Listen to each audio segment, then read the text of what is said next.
Every woman goes through a phase in her life when the hormones are declining.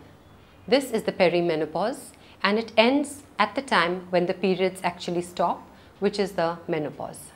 At this time, the estrogen hormone declines, and this process starts from the late 40s. Menopause eventually happens at around the age of 51.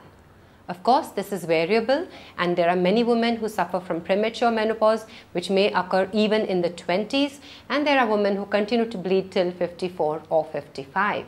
So it is variable and often may be related to the time at which the mother had her menopause. The diagnosis of menopause is really by doing a hormone study and finding that the estrogen hormone has reduced and FSH-LH hormone has increased tremendously. A lot of women suffer from problems during menopause.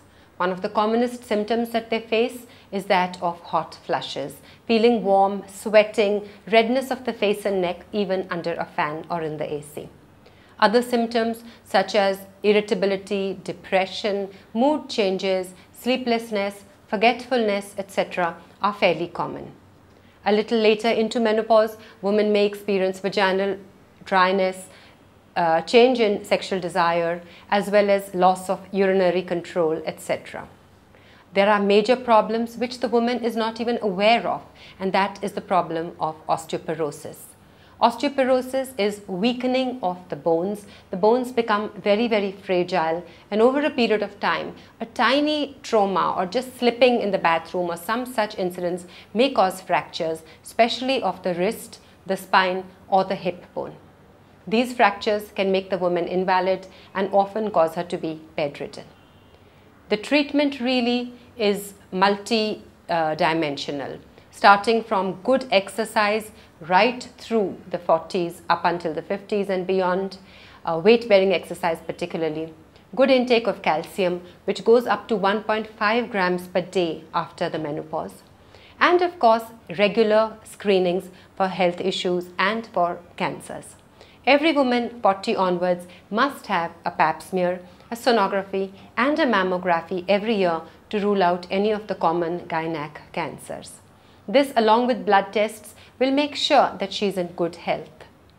Then, in women who are symptomatic, for example with hot flushes, we can definitely give hormone replacement therapy.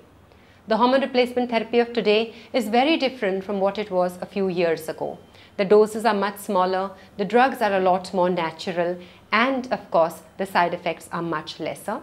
Nowadays we give drugs like estradiol or tibolone, etc., which are a lot more improved version of the earlier existing drugs.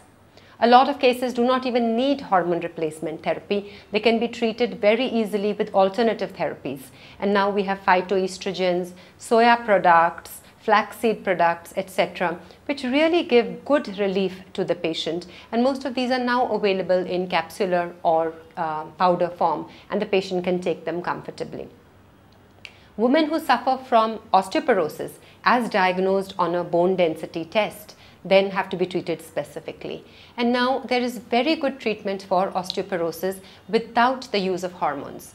There are special drugs which can be given either daily, once a week, once a month, or even once a year, and they improve the bone density very, very significantly. So much so that her risk of osteoporosis may reduce over 1 or 2 years, and she may almost get a normal bone density in just a few years of treatment. So a very comprehensive approach is required for a lady in menopause: regular health checks, exercise, good diet rich in calcium, calcium supplements, alternative therapies, and in some patients specific hormone therapy or drugs for osteoporosis.